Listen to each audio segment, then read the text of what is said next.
Hello aspirants, welcome again. आज तारीख है 5 मार्च 2026 और आज के दिन के जितने भी इम्पोर्टेंट करंट अफेयर्स के एमसीक्यूज बनेंगे उन सबको हम कवर करेंगे। तो चलिए शुरू करते हैं।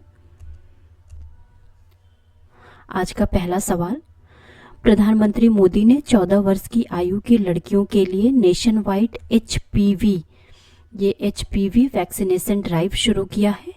इस वैक्सीनेशन ड्राइव का शुरुआत कहाँ से किया गया है, किस जगह से इसे शुरू किया गया है? तो इसे शुरू किया गया है राजस्थान के अजमेर से। पीएम मोदी ने राजस्थान के अजमेर में 14 वर्ष की आयु की लड़कियों के लिए एचपीवी, ये है एचपीवी यानी human papilloma virus, HPV vaccination, इसका नेशन वाइड शुभारंभ किया है। अच्छा, इसकी जो इनिशियल शुरुआत की गई है वो 5 लड़कियों को एचपीवी का टीका लगा करके किया गया है। अगला सवाल, नेशनल साइंस डे 2026 किस तारीख को ऑब्जर्व किया गया? तो नेशनल साइंस डे 2026 मनाया गया था 28 फरवरी को। अच्छा, इसके पीछे जो कहानी है वो काफ़ी इंस्पायरिंग और काफ़ी इंटरेस्टिंग भी है, तो इसे सभी को ज़रूर पढ़ना चाहिए। 28 फरवरी को पूरे देश में नेशनल साइंस डे मनाया जाता है। इस दिन को हम क्यों मनाते हैं? क्योंकि जो एमिनेंट फिजिसिस्ट थे सर सीवी रमन, उनके द्वारा रमन इफेक्ट का खोज किया गया था। उसी की मेमोरी में हम इस दिन को सेलिब्रेट करते हैं और उनके इस खोज के लिए सर सीवी रमन को 1930 में नोबेल प्राइज से भी सम्मानित किया गया था। अच्छा, जो ये थीम है इम्पोर्टेंट बनेगी, तो इस साल की थीम है वुमेन इन साइंस कैटेलाइजिंग विकसित भारत। थीम को जरूर याद रखना है। अगला सवाल, पीएम मोदी ने किस राज्य में माइक्रोन टेक्नोलॉजी की अत्याधुनिक सेमीकंडक्टर एमटीपी सुविधा का एटीएमपी फैसिलिटी का उद्घाटन किया है? तो ये उद्घाटन किया है इस एटीएमपी फैसिलिटी का गुजरात में। पीएम मोदी ने गुजरात में भी कहाँ पे? सानद में। गुजरात के सानद में माइक्रोन टेक्नोलॉजी की जो अत्याधुनिक सेमीकंडक्टर एटीएमपी यानी इसका पूरा नाम है assembly test and packaging ACMP facility का उद्घाटन किया है गुजरात के सानद में। और ये जो है यह ऐतिहासिक आयोजन भारत में निर्मित पहले सेमीकंडक्टर मेमोरी मॉड्यूल के जो कमर्शियल प्रोडक्शन और शिपमेंट की जो है ऑफिशियल तरीके से इसका शुरुआत कर दिया गया है। अब ऐसे में जो यूनियन मिनिस्टर हैं, union minister of electronics and IT, उनका नाम इंपॉर्टेंट बन जाता है, तो ये है अश्विनी वैष्णव। अच्छा, इसकी टोटल जो कॉस्ट है ये इंपॉर्टेंट बनेगी 22,500 करोड़ रुपए। और ये जो प्रोजेक्ट है ये पहला प्रपोजल है जो कि अप्रूव किया गया है अंडर इंडिया सेमीकंडक्टर मिशन। अगला सवाल, गुरु तेग बहादुर के 350वें शहादत दिवस की मेजबानी कौन सा शहर करेगा? तो ये किया जाएगा नवी मुंबई में।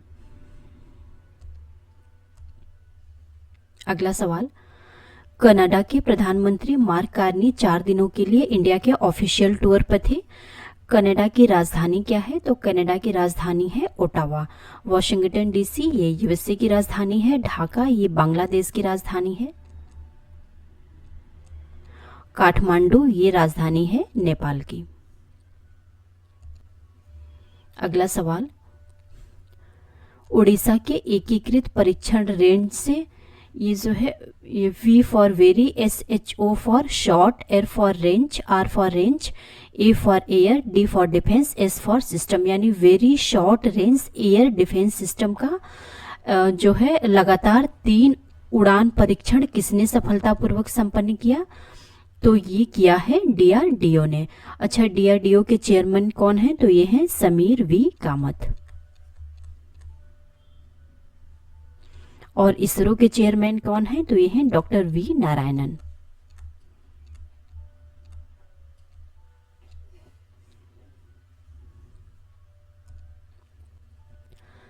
DRDO ने उड़ीसा के तट से दूर चांदीपुर स्थित इंटीग्रेटेड टेस्ट रेंज से अत्यंत कम दूरी की वायु रक्षा प्रणाली यानी VSHORADS, ये है very short range air defence system के लगातार 3 उड़ान परीक्षण सफलतापूर्वक संपन्न किए हैं।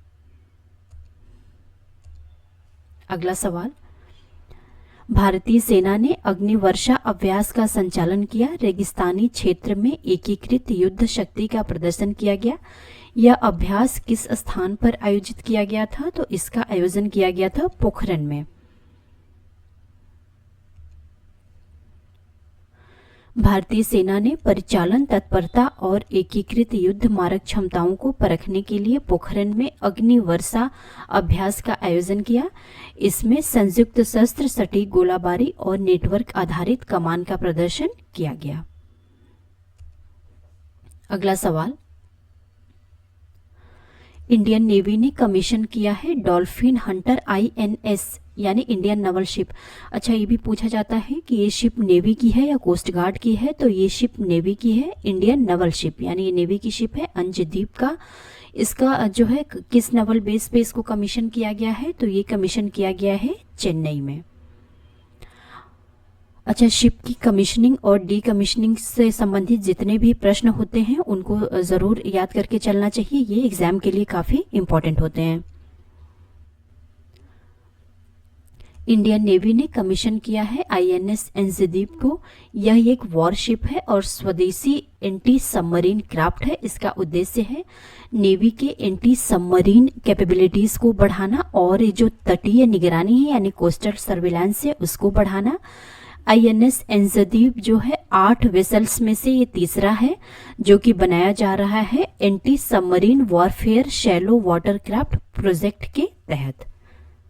ये टोटल 8 शिप्स बननी है, इसमें INS अंशद्वीप तीसरी शिप है।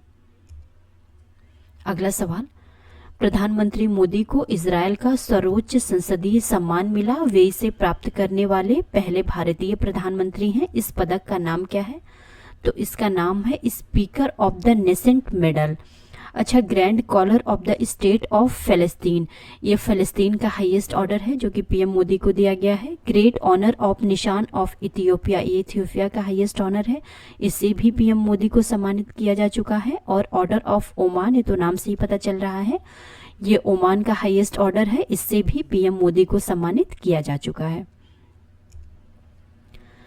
PM मोदी को यरूशलेम में संसद अध्यक्ष पदक से सम्मानित किया गया। इजरायली संसद द्वारा दिया जाने वाला यह सर्वोच्च सम्मान भारत और इजरायल के बीच रणनीतिक संबंधों को मजबूत करने में उनकी महत्वपूर्ण भूमिका को मान्यता देता है।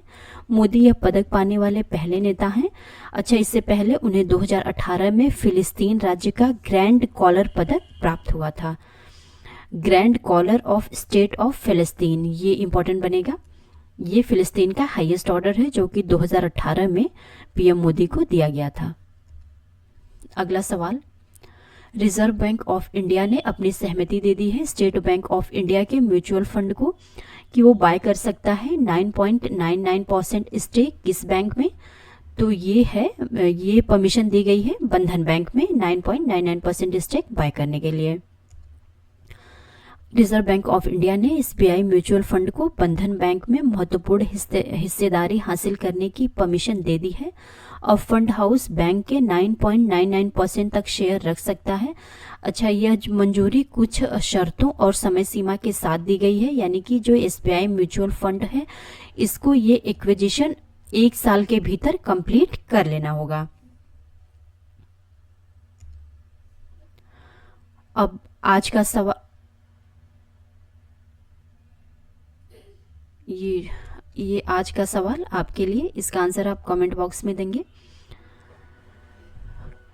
नीति आयोग के CEO का अतिरिक्त प्रभार यानी एडिशनल चार्ज किसने संभाला है?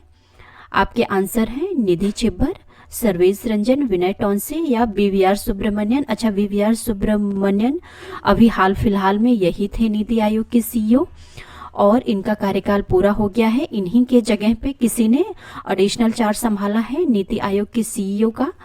तो आप अपना आंसर कमेंट बॉक्स में देंगे कि नीति आयोग के CEO का एडिशनल चार्ज किसने संभाला है।